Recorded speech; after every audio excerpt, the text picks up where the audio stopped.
عمر جب دنیا سے گئے تو 80 دینار کا قرضہ تھا، 22 لاکھ مربع میل کا حکمران، اور اپنے بیٹے سے کہنے لگے بیٹے کوشش کرنا تیرے خاندان والے مل کے میرا قرضہ اتار دے، میری قبر پہ بوجھ نہ رہے، اور اگر خاندان والے مدد نہ کریں تو میرے دوستوں سے بات کرنا، وہ مدد نہ کریں تو پھر علی سے بات کرنا۔ ان کا پیار آپس میں اتنا، اور تو اختلاف ثابت کر رہا ہے۔ 80 دینار کا قرضہ چھوڑ کر حضرت عمر دنیا سے گئے اور جاتی دفعہ کہہ گئے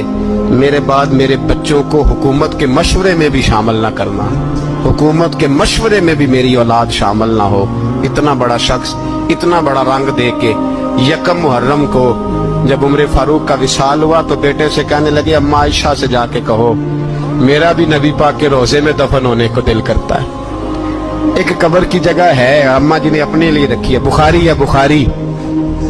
حضرت